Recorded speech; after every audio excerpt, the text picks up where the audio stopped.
Before we begin, please be aware that this video contains very heavy spoilers for Genshin Impact up to version 6.4, also known as Luna 5, the current game version as of recording. So if you clicked on this video and haven't played up through these quests yet, and you are still interested in doing so, please watch this at your own risk. Also, I would like to say that while I play Genshin frequently, I'm certainly not a lore expert. It's also worth pointing out that Genshin lore only gets more confusing and convoluted as time goes on, so that might factor in as well. I might get stuff wrong. You can feel free to correct me about anything in the comments, but I will do my best. Let me just start by saying that Genshin Impact is one of my favorite games. I know that there's a lot to be said about Genshin and that Genshin fans are kind of a meme. There's a lot of valid critiques to be thrown Genshin's way. For example, like many gacha games, they use a very predatory business model, and Hoyoverse makes millions of dollars off of FOMO and by fostering people's gambling addictions. And I would argue Genshin is actually worse than a lot of other Hoyo games too, because it's not as generous. From my understanding, other games from this company have made up for a lot of Genshin's greed by giving away more free characters and by making it easier to obtain materials to level them up. Meanwhile, Genshin refuses to adapt even after over 5 years of updates. The resin cap is still only at 200 with no resin overflow system, and the weapon and talent ascension materials are still only available for a few days each week, which is an outdated system that serves absolutely no purpose. But despite all of those flaws, Genshin kind of stole my heart in the beginning. I had never played a game like this before, meaning a gacha game. I didn't know how the pity system worked. I did a 10 pull whenever I had fates, and I didn't save them at all because I wasn't keeping up with any upcoming banners or anything. And I would spend my Primo Gems equally on both Intertwined and Acquaint Fates because that seemed like the financially responsible thing to do. I shudder to think about it even now. But when I first started back in October of 2020, during Klee's first ever banner, none of that mattered, because Genshin was pretty magical early on. Not only was it special because back then, you really didn't have to worry about power creep, you could pretty much build any character you wanted if you liked them, but there was this feeling of newness that came with starting out in 1.0. This open world was laid out before you with 2 beautifully designed nations. The music was, and still is, so gorgeous and immersive. Playing with headphones and just listening to the soundtrack while running around with your favorite characters was so lovely. There were little puzzles to solve and stories to tell, all backdropped by a beautiful landscape. The story told by the Archon quests was relatively simple, but the characters were interesting and so lovable that they gave the quests life in their own way. And then there were events like the first Lantern Rite and the first Wind Bloom. Don't get me wrong, I think there have been some really good Lantern Rites in recent years. The one featuring Gaming comes to mind, but I really don't think that the sheer innocent joy that came with these events early on will ever be matched in the future. And plus I think that Genshin has kind of forgotten about Wind Bloom. But like, the cutscenes were so beautiful, getting to see what all of these characters in Liyue and Mondstadt were up to during these times of year. I mean, that cutscene of all the characters walking around Mondstadt together spawned so much shipping, and I was absolutely there for it, just like everybody else was. Following this, we had Inazuma, Sumeru, and Fontaine, again, all beautiful nations with so much potential for exploration. They encouraged you to look in every nook and cranny. There's so much lore to be found that you might never see it all unless you peruse the Genshin Wiki. One of my favorite examples of all of the records and notes you can find are about Ildodore, and they're scattered throughout Sumeru. Just discovering how immensely evil he was made me so excited to see what they would do with a villain like that in this story. And we will get to that, but even if the story occasionally got dull, and I know a lot of people struggled with Inazuma, believe me, I have problems with it too, I know I could always count on seeing a character I liked. When Inazuma was boring me to death in the middle, or when it was busy underdeveloping Raiden A, I could at least maybe see Kazuha sometimes, who is still one of my favorite characters in the game to this day. A gacha game relies on its characters like almost no other type of game does. If you want people to pull for them, they have to appeal. And most of them did. They had beautiful designs and interesting personalities that sealed the deal. So yes, Genshin is one of my favorite games. But I'm also its biggest hater. And I know what you're gonna say. You're just nostalgic. That's the only reason you think it was better back then. But I have proof. I mean, why else would I make a whole video essay on an unestablished YouTube channel if I didn't have proof? So, was Genshin always this weird and bad? No, it wasn't. And let me tell you why. So, when we talk about bad Genshin, we have to talk about the elephant in the room, Natlan. In case you're unfamiliar, Genshin bases its nations on real-world cultures, in terms of visual inspiration, the names of the characters, and the nation's customs. Mondstadt is based largely on Germany, Liyue on China, Inazuma on Japan, and so on. Natlan, similarly to Sumeru, is based on multiple real-world cultures, including Mesoamerican societies, Polynesian cultures, and the cultures of African peoples. It's hard to pin down what they were thinking when they picked out all of these places, each so different to represent just one nation in the game. I'm certainly not the person to listen to on if this is bad representation, but I will say I do find it odd that the regions based on parts of the world where historically many black and brown people have lived are a mishmash of many different cultures, and that the characters are whitewashed versions of these people. It just gives me pause, to say the least. For many other reasons too, Natlan was understandably poorly received by fans, at least in the United States. I'm not really sure how other parts of the world reacted to it. It's easy to see why though, because it's the same reasons that I didn't like Natlan. The landscapes are fine, but aesthetically, a lot of Natlan doesn't mesh well with existing aesthetics of the game. And one of the major problems people had was the characters' access to modern technology and concepts like motorcycles, flying guns, rollerblades, and DJ sets.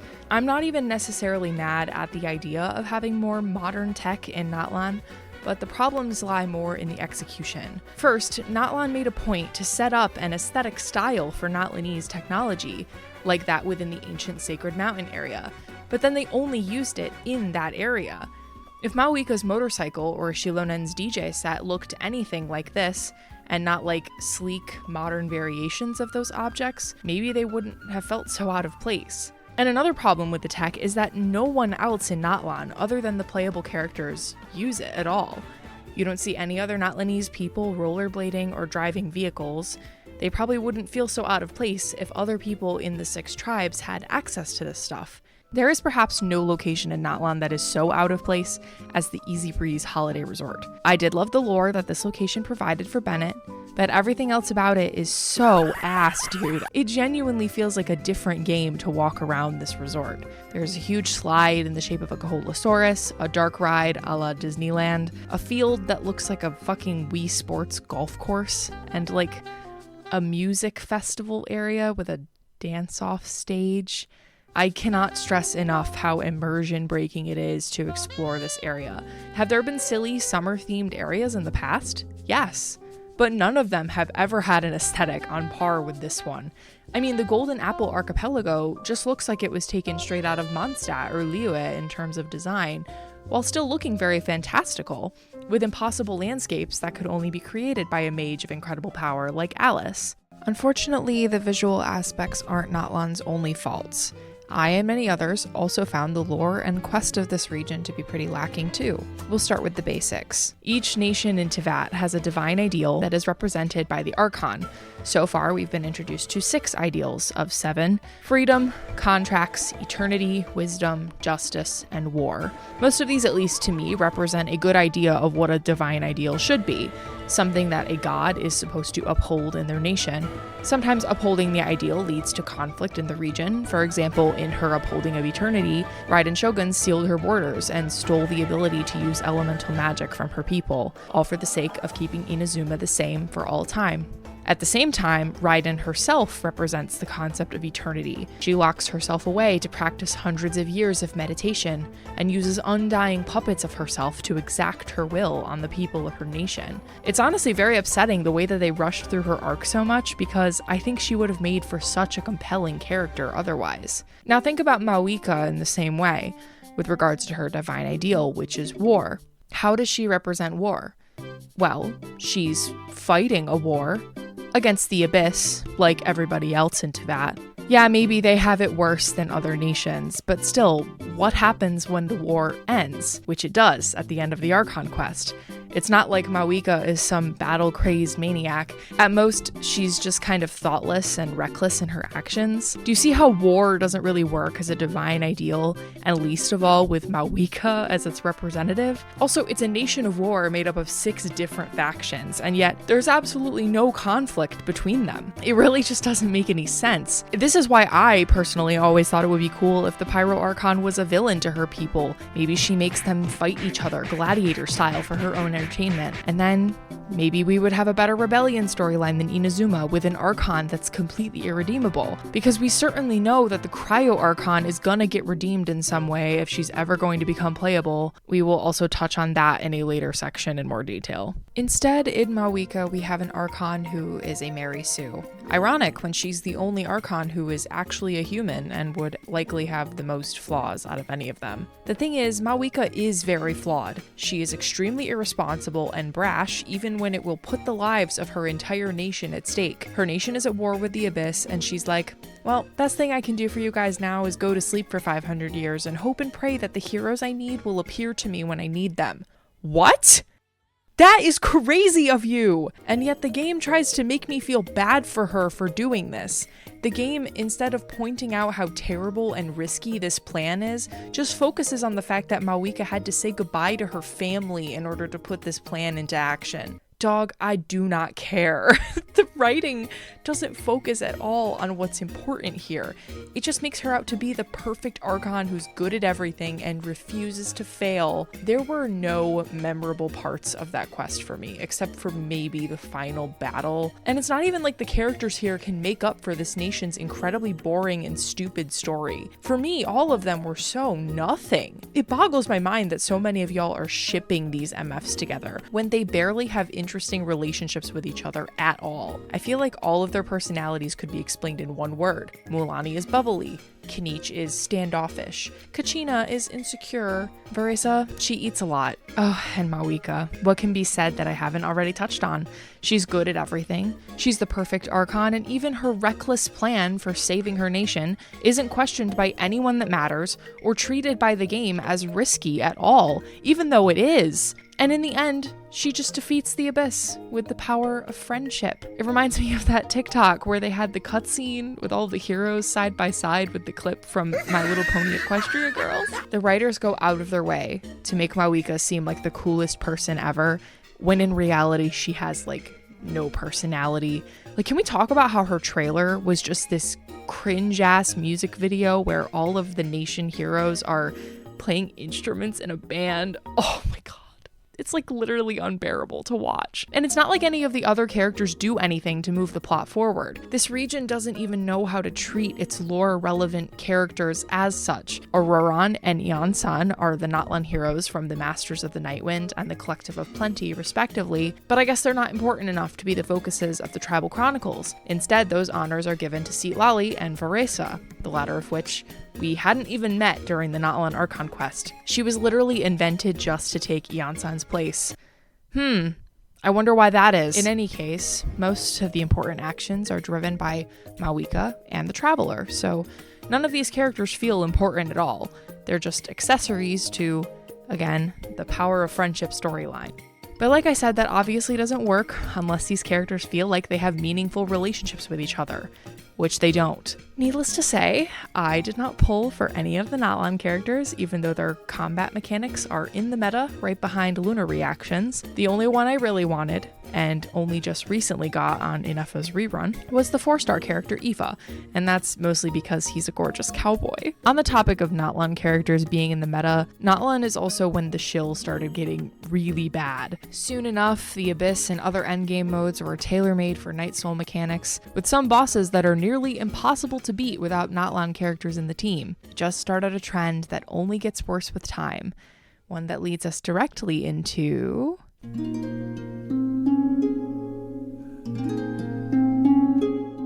It's hard to forget how hyped people were when the first trailer for the new area of Teyvat, Nodkrai, was released. Nodkrai is a sub-nation of Snezhnaya, the last of the 7 nations we were supposed to visit in our search for our lost twin, so naturally the lore is getting pretty intense here. But the reaction to seeing so many lore-relevant characters in one trailer was immense. We got first glimpses of 2 members of the Hexen Circle, Alice and Nicole, the Grand Master of the Knights of Favonius, Varka, who we'd only heard about in passing until this point, and 2 Fatui Harbingers that hadn't appeared on screen before, Sandrone and Columbina. Every look we got was very fleeting, and it was hard to glean any info from this trailer alone, but people were still so excited. Imagine what Nordcry has in store if there's so many important characters here, ones that we've only heard whispers about prior. Well, Nordcry is better than Natlan by a long shot, but would you hate me if I said that this also disappointed me? Don't get me wrong, Nordcry in a lot of ways was kind of a positive return to form for Genshin. First of all, these characters actually feel like they know each other past, teehee, we're all best buddies. Aino and Anefa are so sweet, Varka and Flynn's are hilarious together, and Nefer and Lauma have some of the craziest Yuri subtext since Beidou and Ningguang. These characters feel more real as a result of their relationships with each other. I could enumerate more about them based on how they interact with others. Crazy, right? It made for a more interesting quest too, one that I could more easily become invested in. Nordcry did a lot of stuff right, but the true problem with the region unfortunately falls on the back of one character for me, one that was so highly anticipated, not just by me, but by so many people in this fandom, but she delivered so little. Columbina. I know, there's a lot of Columbina lovers out there, but I'm sorry. There are so many reasons I cannot stand this woman, and part of it is because she's a complete disappointment. You might be familiar with the way that people thought Columbina was going to be a creepy character, maybe leaning into the biblically accurate angel aesthetic. There was a super popular theory that Columbina was a member of the canonical angel race, so this would make sense in a way. This creepy aesthetic for Columbina was also explored in a beautiful animation for Hoyo Fair called Stairway to Heaven by Kieru. The imagery is so spooky and it uses like analog horror elements. And if you haven't seen it, you should watch it after this. Oh my god, it's amazing. And this assumption that Columbina would be scary was not for nothing. People are always like, you just had an image in your head of what you wanted Columbina to be, and now you're disappointed that it didn't happen. And even if that is partially why people are disappointed, there is still in-game evidence and evidence in lore-relevant YouTube videos to support what people thought about her. Let's go over some, shall we? 1. Columbina's appearance. Let's go over what we knew she looked like from our first look at her, the Winter Nights Lotso trailer. First, she has black and dark pink hair, colors that do not suggest something delicate or gentle. However, these dark colors are paired with Columbina's winged headdress, made of white feathers like dove wings. Not only does this mirror her name, Columbina, which means little dove, it also bears the appearance of a seraph, a type of angel in Christian theology. Seraphs typically have 3 pairs of wings and have the role of singing the praises of their god. Considering Columbina was a Fatui Harbinger, maybe the praises that she was singing were for the Tsaritsa. Columbina is also clearly wearing a black and pink outfit under her Fatui coat, something that they very evidently dropped in her final design. Finally, Columbina has her eyes covered, suggesting maybe an unfeeling or uncaring personality, or maybe some mysterious power that lies behind her eyes. 2. Columbina's actions. In the trailer, she is singing a soft lullaby, smiling gently while laying along the coffin of her recently deceased fellow Harbinger. I don't care what anyone says, that's creepy. It shows that she kind of has this detached attitude regarding death, especially of her own colleague. 3. What other characters say about her. Child's voice line about his fellow Harbinger points the most to a scary character in Columbina. The Fatui Harbingers are ranked by strength, and I have no idea why that girl is number 3. I'd test my skills with every Harbinger who ranks above me if I had the chance. But when it comes to her, something just doesn't feel right. Anyway, you should be careful around her. Even Child sounded scared to challenge her to a battle, and he loves fighting with strong opponents. Scaramouche also suggests staying away from her and implies that she is not as innocent as she seems. Let me ask. What should you do if you were to encounter a damsel who is oblivious and innocent at any given time, and unconcerned and unfeeling in any given situation?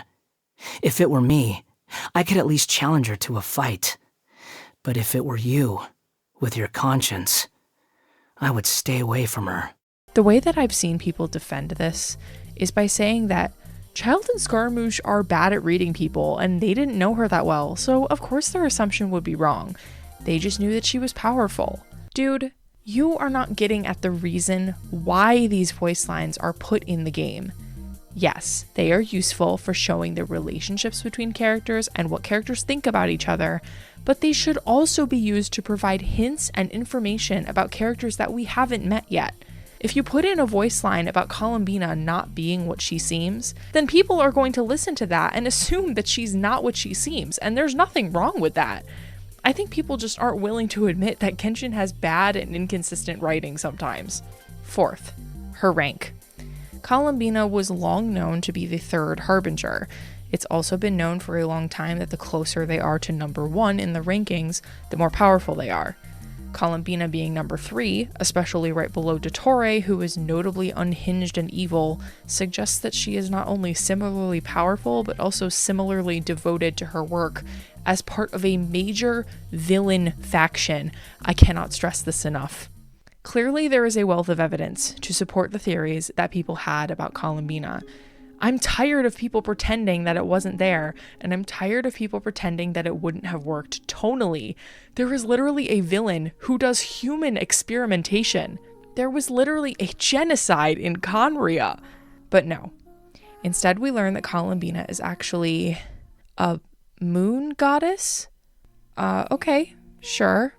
But also, she's actually just a damsel in distress, like her name suggests. She's timid and soft-spoken and gentle, and she's shy at first, but eventually opens up to you, and you are the most special person in her life, even though you've known her for maybe 2 weeks. I cannot stand how willfully obtuse people will be about Columbina, pretending not to see the fan service that is sitting right in front of them. She hides behind the Traveler when she doesn't know how to talk to people. Aww. She likes to eat snacks. Aww. You get to feed her during Moon Prayer Night while the English VA is moaning into the mic every 2 seconds. Aww. She's so weak. She can't do anything by herself and probably would have died if the Traveler hadn't rescued her. Aww. People like to pretend that it's somehow misogynistic to point this out. Again, purposefully ignoring that Hoyo is writing her this way intentionally. Guys, I kid you not, she literally turns invisible for a significant portion of the Archon quest. I promise you, that is not feminist. And it's not even like the moon goddess thing makes any sense. They even come up with some last-minute reason why she covers her eyes. There was a time when I refused to look upon the world. I believed it was full of nothing but lies and falsehoods. I wished to hide my feelings, seal my heart, until I could return to my true home. Oh my god. If this is what they originally planned to do with her, which it wasn't, then she was a goddamn waste of a Harbinger slot. It is so clear to me that she was never their original intention for the moon goddess. Her design suffers so bad as a result of Hoyo's ineptitude. I mean, look at these colors. They don't go together at all. Oh my god, she's so beautiful. No, she's not. Her design is 2 different designs smashed together.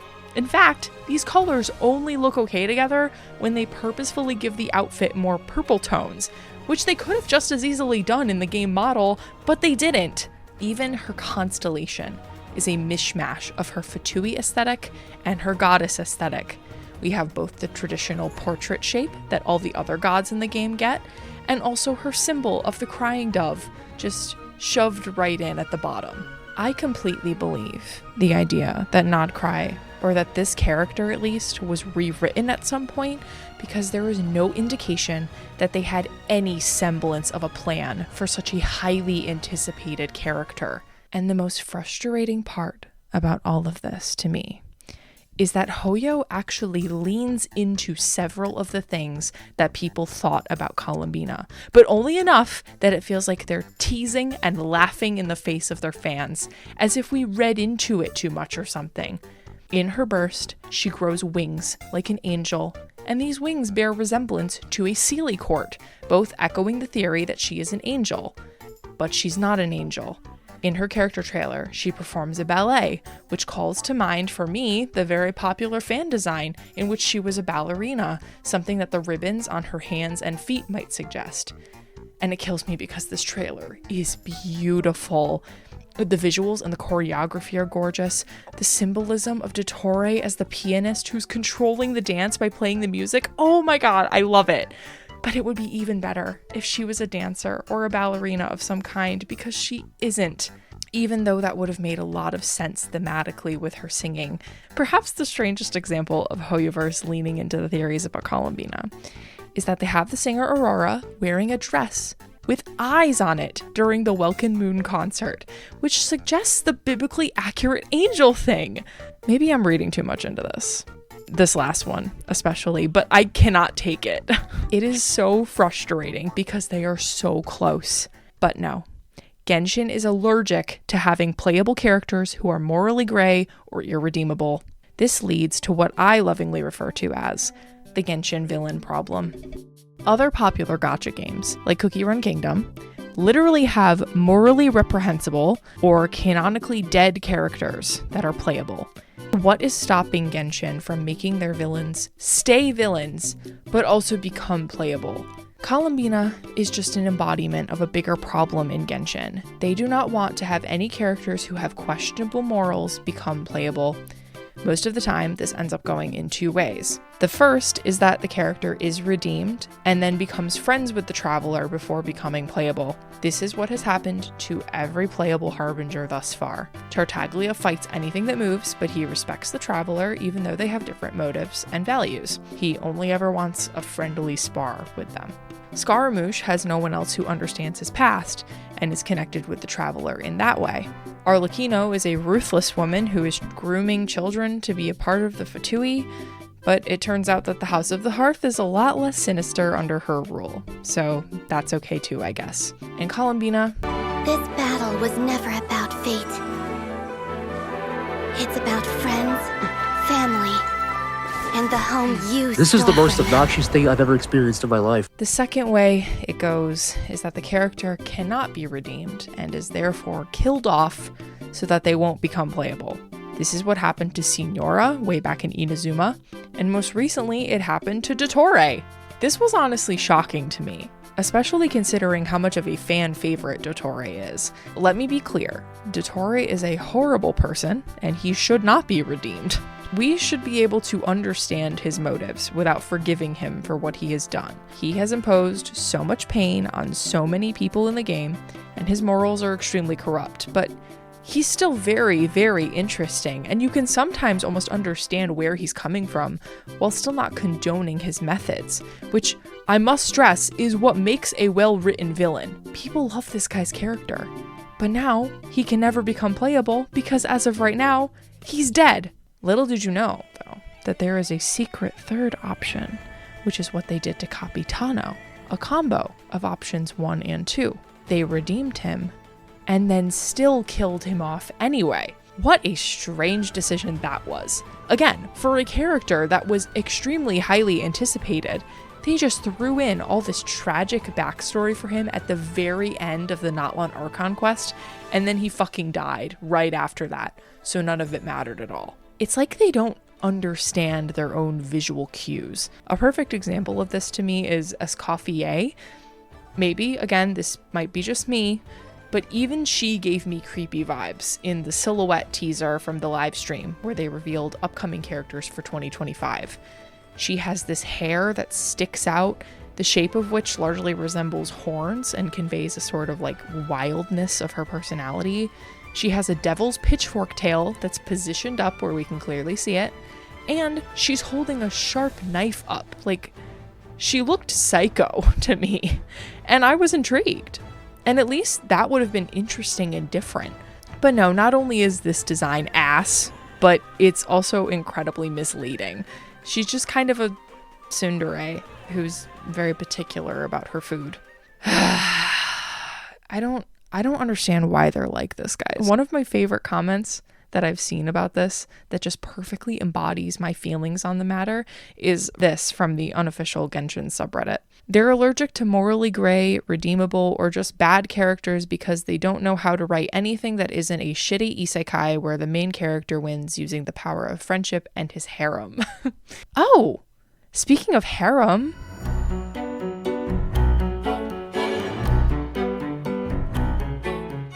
It's an anime gacha game. You have to expect fan service. Okay, I know that. But Genshin used to be different from other games in its genre, and I mean that genuinely. There used to be a much better ratio of female to male 5-star characters than many other gacha games, because so many gacha games are targeted at male audiences who aren't perceived as being interested in the male characters. And there were sexy character outfits, especially on the women, lots of detached sleeves, short skirts, also known as the coochie flap, thigh-high socks, or boots. But they were nowhere near as bad as they are now.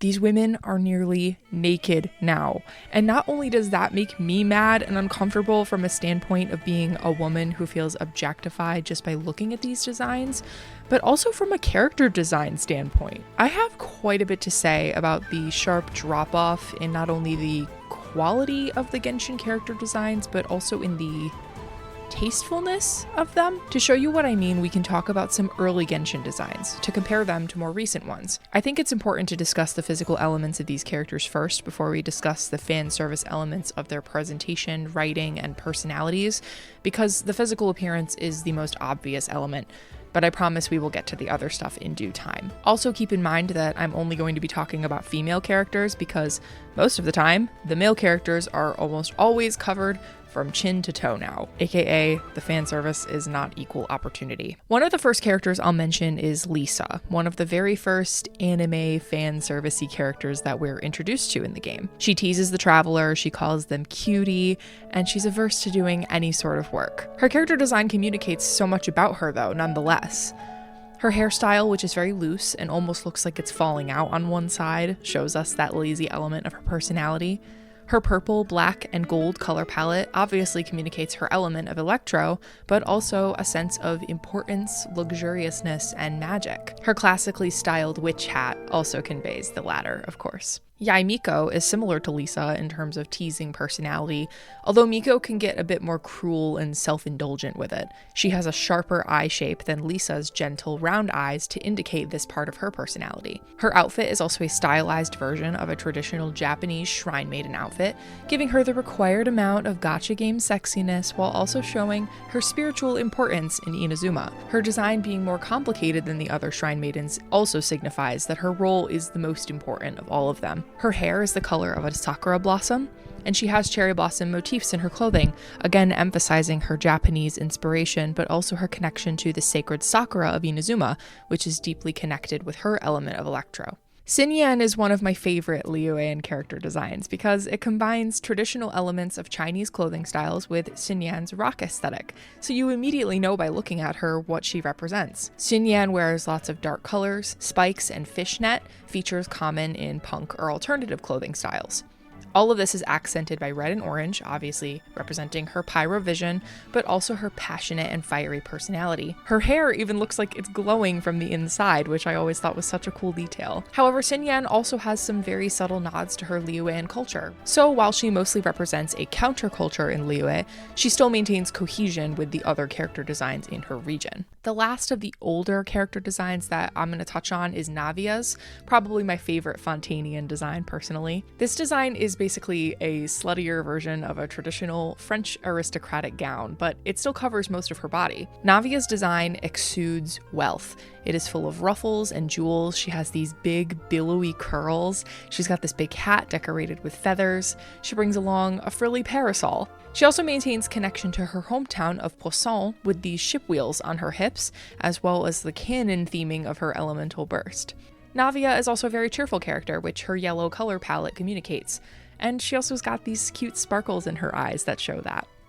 As you can see, these designs are not only pretty tasteful in terms of gacha character designs, but they also do their job. They communicate information about the character, even if you knew nothing about them to begin with. This is what makes a good character design, and it is ironically what many character designs in modern Genshin fail to do. Not only that, but they also get more and more boring and more insulting as time goes on. So let's take a walk through them, shall we? This ought to be fun. One of my least favorite recent characters is Citlali. Again, I know, a fan favorite, but I'm sorry, I do not like her. Her design certainly isn't the most offensive of the Natlan ones. I just find her annoying. I do think her English VA is very good at their job and that they do a great job with Citlali's voice, but I really just don't like the character's writing. We will talk about that in a bit.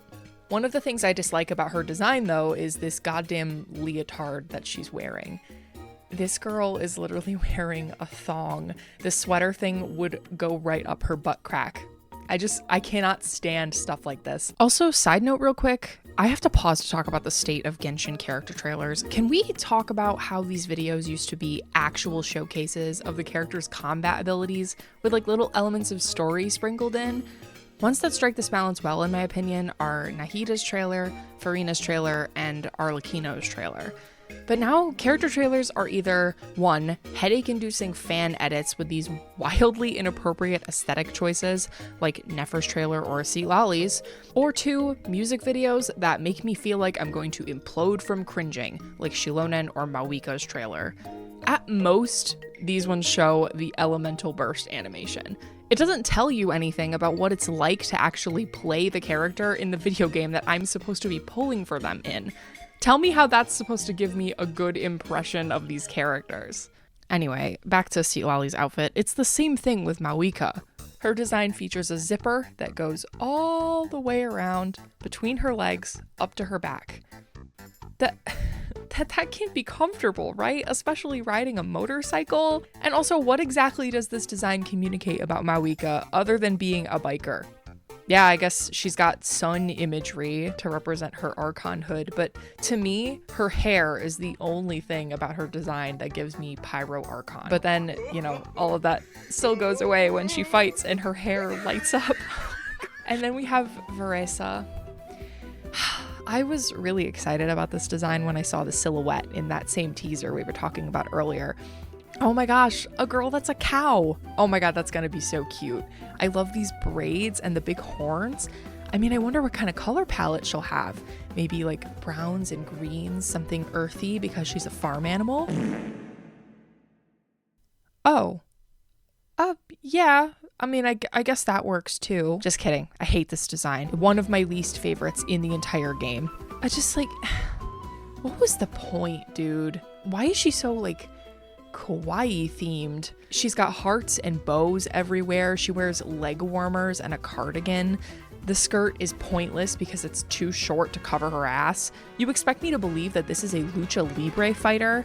I know that luchadoras often dress in similar silhouettes to Veresa's outfit, but they didn't incorporate any elements of the culture that Veresa is inspired by, or the one that her name comes from.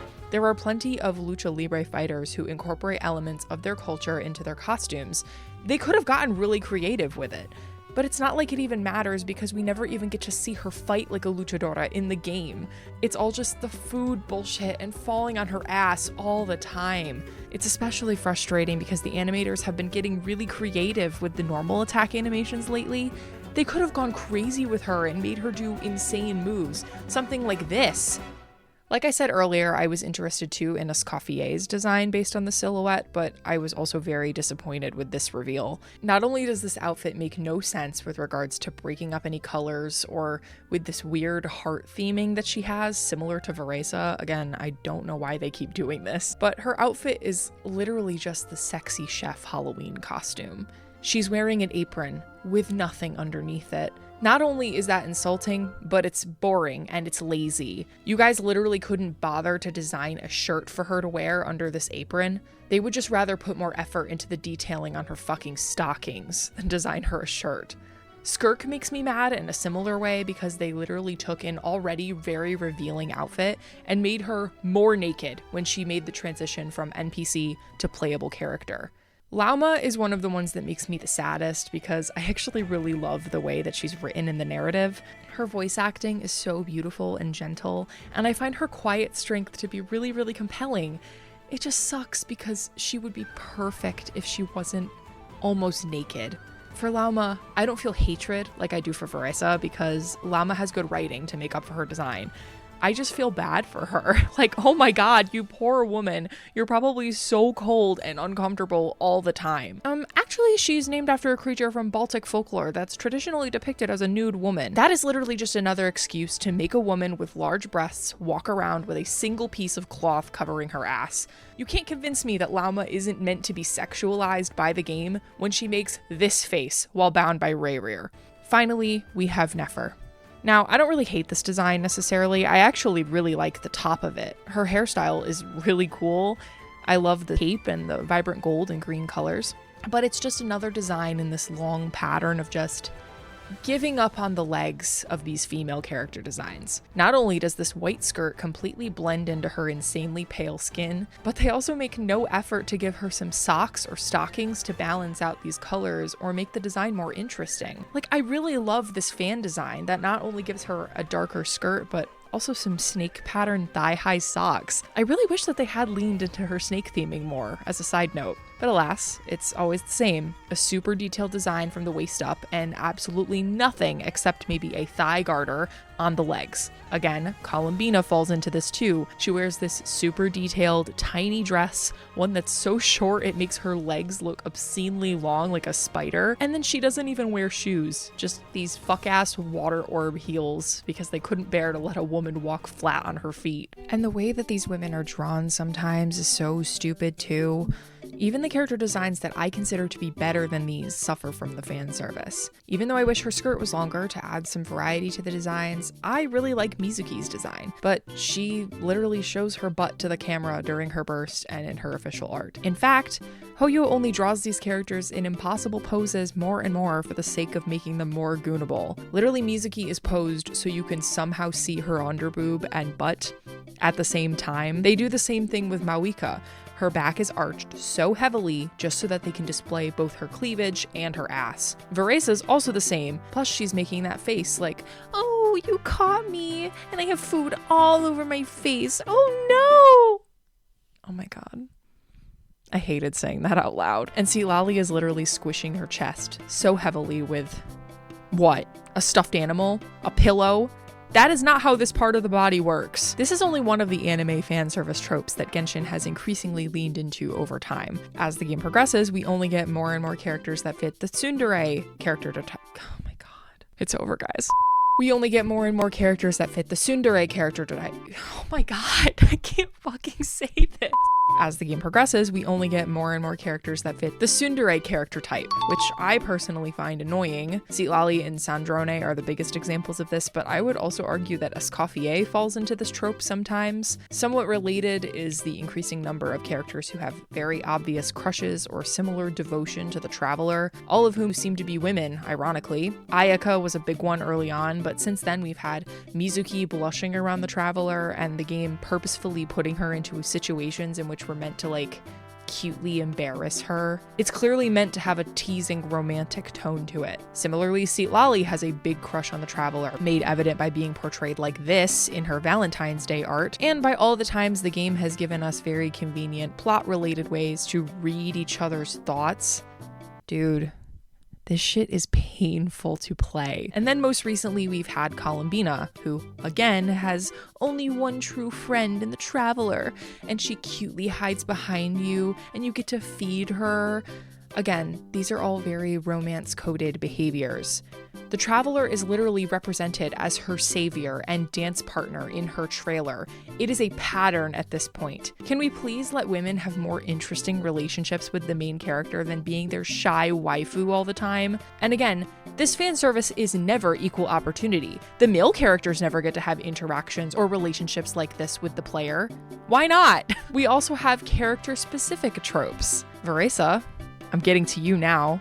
She was tailor-made for the feeder fetish. I kid you not, in one of her trailers, they animate food going into her stomach, and her stomach, like, jiggles and stuff, and oh my god. It is genuinely one of the most sickening and uncomfortable things I have seen coming out of this company. Her entire thing is eating comically large amounts of food. She has nothing else that matters to her character, to her personality, or anything about her. It's not like this would necessarily be bad on its own, but guys, she is literally a cow. This character is extremely insulting, and I hate her. And that's not even mentioning how she literally fights by falling on her ass. When you are playing her, she will fall and her ass will be facing the camera for multiple seconds before she gets up. And your eye is naturally drawn there because of her bright pink tail against her black skirt. And then when she gets up, she'll like dust herself off and be like, "Owie, that hurt. Shut up!" Ugh. And then we've got Nefer and her whole like clones thing. And the clones are like her servants and she poses with them in sexually charged ways. Like she's holding this one's face and this one is laying in her lap. Like, I don't have to like spell out the way that this is incredibly fetishistic, right? I mean, Nefer literally does the stripper crawl across the table toward the camera in her trailer. She's meant to give femdom. And I mean, like the clones basically serve no purpose to her theming as a character. I think they could have taken them out of her whole thing and it wouldn't have made a difference to her kit or to her gimmicks. They literally only did it because they knew people would drool over it. Editing Aurelia here. In the process of making this video, Linnea has been released, and I just have to interject to say, what the fuck were they thinking with this character? I feel like a crazy person because I feel like I'm the only one who doesn't think she's adorable and in fact recognizes her for the creepy freak that she is. First of all, she clearly has absolutely no respect for living things that are not traditionally human. She keeps asking to touch and pet the Melusines as if they are not whole people. It's especially creepy because the Melusines are made to look like children. Having an adult character who is high-key obsessed with them and can't treat them as the people they are was a fucked up move on Hoyo's part. They literally make a point to emphasize the humanity of the Melusines and how they had to fight to be accepted in Fontanian society. And now we have a playable character who we are supposed to think is cute, harassing them and treating them as though they are pets. It's disgusting. Her trailer is sickening for the same reason. She fantasizes about being rubbed up on by Sigewinne, who, again, looks like a child, and Kirra, along with other Melusines and Nekomata. It reads as extremely fetishistic to me, which is a problem when the people that she's fantasizing about look like children. She chases these people around and doesn't seem to let up after being told multiple times to back off. There are multiple promotional materials in which she asks to touch a Melusine, which makes me think that it's happened more than once or twice. I mean, at least her character quest wasn't as bad. I won't spoil it, obviously, because I said I wouldn't talk about content past Luna 5, but I still don't find this character appealing or compelling at all, as I feel like I've made it very clear. She doesn't even have an interesting design to make up for it. She's literally just a copy-paste of Charlotte. Even the wish art is the same. I haven't felt such a burning hatred for a character in a long time. Hoyoverse had the opportunity to portray Linnea as a character with a disability that made it difficult for her to fit in, because that was largely the reason the myth of changelings arose in the first place. The fairies were thought to swap their fae children for a human child, which was how several mythologies explained neurodivergence in children. Instead of portraying a really heartwarming story about a character who's autism-coded, we instead get a freak who can't stop harassing anyone with non-human features. Ironic, considering how they want to portray her as an outcast who had no friends because she was a fae who looked different. Also, can we talk about how her lore makes no sense because the Tsaritsa and the Fatui are meant to be hunting down fae and eradicating them, hence why Flynn's hides his identity. But it's just completely fine that Linnea is outwardly a fae, perhaps even more obviously so than Flynn's because she doesn't cover the wings on her head or her crystal markings. Whatever. I really hope people open their eyes to how terrible this character is. Sorry if you feel kinship with her. She is not cute, she is not funny, she has no appealing character traits, and there are far better characters out there whose stories are about yearning for acceptance. Anyway, back to the video. Before we move on to the last part, I feel the need to debunk something I've heard both in this fandom and in other fandoms with regards to sexualized character designs. She should be able to wear whatever she wants. It's feminist to let women express themselves how they want. Listen, I choose to believe that this argument isn't made in bad faith. It's more like people who say this have good intentions, but they don't understand what it is that they're actually saying. Yes, it's true that women in real life should be able to choose what they wear. If they want to wear revealing clothing, that is completely their choice. However, these women are not real and do not have the autonomy that we do. They are purposefully manufactured to be bait for the male gaze. They are animated in revealing outfits and drawn in uncomfortable poses and written into compromising situations on purpose. These developers have control over how these women are portrayed, and they choose to portray them increasingly as vessels for hypersexualization, fetishization, and fan service. That is not feminist. That's not to say that HoYoverse doesn't do this in their other games. Zenless Zone Zero comes to mind, but to me, at least, that game is honest about what it is, and it has been since the beginning. Boob physics and maid outfits and schoolgirl uniforms and all. At least over there, the fan service is a little more equally spread across the male and female characters. Genshin Impact still pretends that it's this grand world of exploration it was 4 years ago, while its writing and characters suffer. Expect visual upgrades like you've never seen before, all while we refuse to visually upgrade older characters because who gives a shit about them, right? Or as we increase the shill for pay-to-win players, or for Millie Astro Wonderland, which no one fucking asked for and no one cares about, and for hyper-specific gameplay mechanics that are incredibly team-limiting and rely on 2 or 3 limited characters to actually function, all while we continually offer less and less new map areas and free wishes each patch. I could go on forever about the state of this fucking game and how HoYoverse doesn't. I think that's enough of that for now. Let's move on. After all this complaining, people are probably thinking, it sounds like this game is causing you lots of undue stress. Maybe you should just quit and play something else. Look, maybe you don't get what it feels like to invest 5 years of your life into a game like this, with ever-expanding lore and new characters being introduced all the time.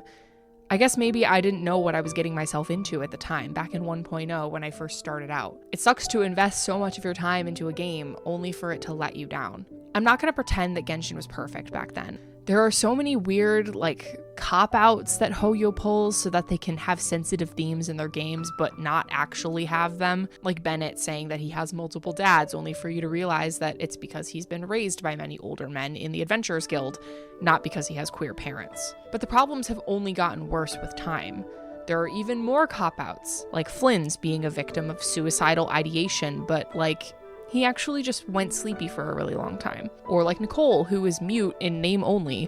She just talks in people's heads using her magic so Hoyo can pretend that they have a character with a disability. Or like Nefer, experiencing racism at the hands of the academia, while having the palest skin you could possibly imagine. Regarding gameplay, as I said, the shill for current characters has only gotten worse with time, with boss enemies made specifically to be defeated by certain limited characters. Fontaine was the first region to introduce a region-specific battle mechanic, Bond of Life, and Pneumocia, but it wasn't so completely baked into the combat like Night Soul or Lunar Reactions are. You didn't need Bond of Life or Pneumocia to beat anything in the game, but the Lord of Eroded Primal Fire weekly boss requires a character who can apply Night Soul damage. The Game Before the Gate is built for quick application of the Frozen reaction, which is the specialty of Skirk and Escoffier. It's unfair to people who aren't looking to pull every single character, like me, because I only pull characters I like, or free-to-play people who aren't looking to spend what could easily be hundreds of dollars on filling out their 5-star roster, also like me, because I don't have that kind of disposable income. Seeing Flynn's in that Nodcry teaser was a lifesaver for me. Holy shit, a beautiful 5-star man with a mysterious backstory who's actually part of the meta, and oh my god, Lowen too.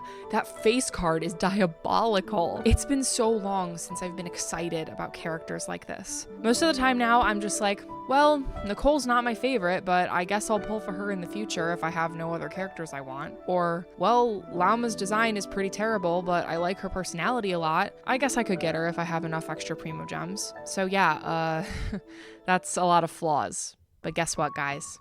HoYoverse fucking got me. Almost 6 years ago now, HoYoverse wormed its way into my brain and put my mind in a Genshin Impact-shaped chokehold. At this point, I have so many mixed emotions about this game and its fan base. I love the beautiful fan art I see every day. I love the sense of humor that so many of these fans have.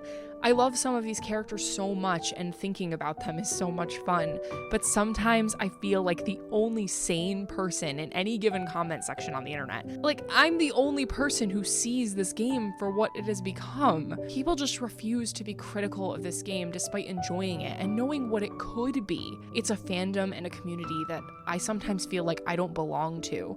Like I should have left it a long time ago, and yet I can't stop playing it. Maybe it's an addiction, or maybe it's FOMO thinking about the upcoming characters I want to get in the future. Maybe I find the gameplay engaging. But ultimately, I think for me, it comes down to wanting to see where this story ends up, even though it continues to disappoint me the more that time goes on. I think Genshin set up a very strong emotional core with the missing sibling, and they strung us along just enough that I was invested, giving us hints of the sibling only a little at a time, all culminating in a quest called Bedtime Story a couple years ago, which is one of the only Genshin quests that's ever made me cry. I want to see the Traveler reunited with their twin at the end of this journey. I want to explore Snezhnaya and Khaenri'ah.